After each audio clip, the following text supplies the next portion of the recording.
अस्सलाम वालेकुम। नसीर अहमद शाह यूपीएस मीरुकाम 12 से 8th क्लास के स्टूडेंट्स के लिए साइंस का टॉपिक लेके हाजिर हूँ। हमारा टॉपिक है आज सेल स्ट्रक्चर एंड फंक्शंस, यानी हमारा जो टॉपिक है वो है सेल, उसका स्ट्रक्चर और फंक्शंस। ठीक है, तो जैसे कि बच्चों आप जानते हो हमारे इर्द गिर्द जो चीज़ें हैं वो दो तरह की चीज़ें हैं, इधर दे आर लिविंग और they are non living things. ठीक है, यानी हमारे आसपास की जो चीज़ें हैं वो दो तरह की हैं, एक है लिविंग थिंग्स और दूसरी नॉन लिविंग थिंग्स। ठीक है, तो आप इस तरह से इनका एक लिस्ट भी बना सकते हो कि हमारी इर्द गिर्द की जो चीज़ें हैं उनके नाम लिख सकते हो, और ये भी बता सकते हो, मेंशन कर सकते हो कि इनमें लिविंग कौन है और नॉन लिविंग कौन है। अच्छा, अब जबकि आपने ये किया तो उसके बाद आप देखेंगे जो लिविंग थिंग्स हैं या लिविंग ऑर्गेनिजम्स जो हैं,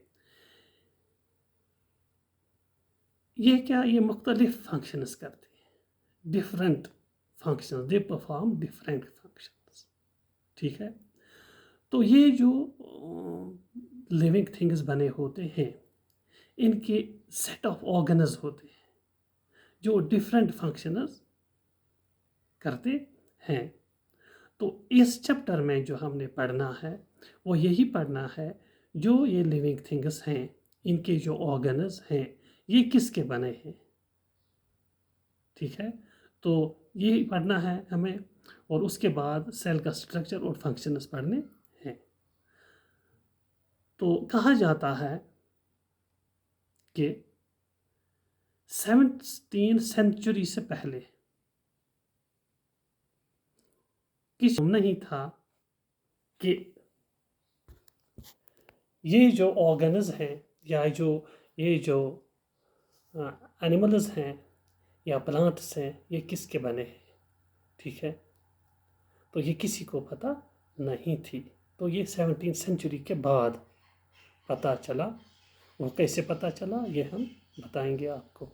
ठीक है, तो जिस तरह से आप देखते हैं बच्चों कि जैसे आप देखते हो एक घर होता है जो किसका बना होता है, ब्रिक्स का बना होता है। आमतौर पर आप देखते हैं ब्रिक हाउसेस होते हैं, तो वो किन के बने होते हैं, वो ब्रिक्स के बने होते हैं। जैसे एक ईंट, फिर दो, फिर चार, फिर 100, फिर 1000, ऐसे मिलके एक मकान तैयार हो जाता है, एक मकान बन जाता है। तो इसी तरह जो ऑर्गन्स हैं, लिविंग थिंग्स के जो ऑर्गन्स हैं वो किसके बने हैं, वो सेल्स के बने हैं, सेल्स के बने हैं। जिस तरह से आप देख रहे हो यहाँ पे ये एक मकान है, ये किनका बना है, ये ईंटों का बना है। देखिए पहले एक दीवार, फिर दूसरी दीवार, फिर तीसरी दीवार, यानी हर दीवार में क्या लगे, ब्रिक्स लगे हैं। ठीक है, एक ब्रिक, दो, तीन, ऐसे जब ये मिलके एक स्ट्रक्चर बन जाता है तो इसको हम कहेंगे फिर ब्रिक हाउस बनता है। ठीक है, तो इसी तरह यानी इसका जो बेसिक जो है यूनिट जो है वो ब्रिक है यहाँ पे। तो इसी तरह जो लिविंग थिंग्स हैं वो किन के बने होते हैं, वो बने हैं सेल्स के, यानी डिफरेंट टाइप्स ऑफ सेल्स। ठीक है, तो ये जब मिलके एक ऑर्गन बनाते हैं तो बहुत सारे ऑर्गन आप देखते हैं, फिर एक बॉडी बन जाती है। जैसे चाहे फिर वो लिविंग हो या चाहे फिर वो एनिमल की, ह्यूमन्स की हो, ठीक है, एनिमल्स की हो या प्लांट्स की हो।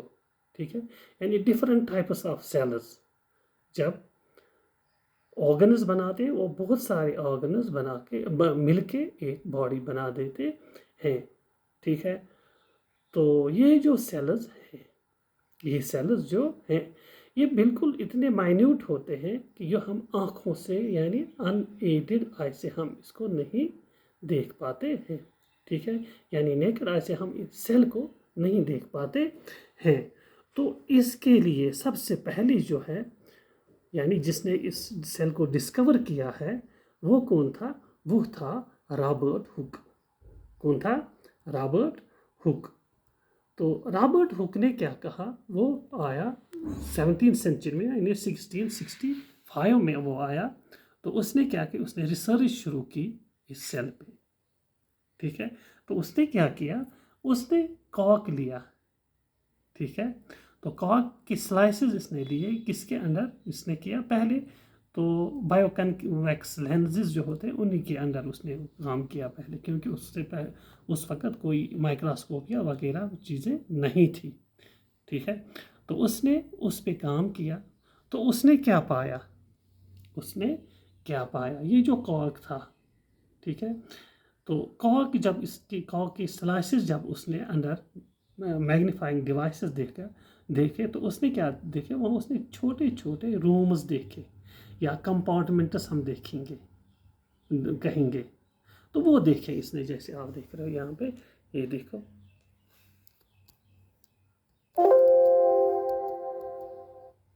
ठीक है, ये देखिए आप, ये जो सेल ये है, ये छोटे छोटे कंपार्टमेंट्स हैं, जैसे ये हनीकॉम्ब की तरह है। ठीक है, तो ये इसने डिस्कवर किया। ठीक है, तो ये रॉबर्ट हुक था, 1665 में आया ये। तो इसने ये डिस्कवर किए सेल, यानी पहला ये जो वर्ड जो है सेल का, ये इसी ने दिया। ये वर्ड जो सेल का है, ये इसी ने दिया। इसने कहा ये जो सेल है, ये ये एक कंपार्टमेंट होता है। जैसे आप हनी कॉम्ब देखते हो, वो कितने, उसमें कितने कंपार्टमेंट्स होते हैं।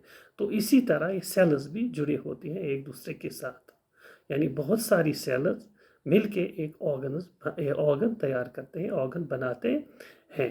ठीक है, तो ये इसने कहा कब? 1665।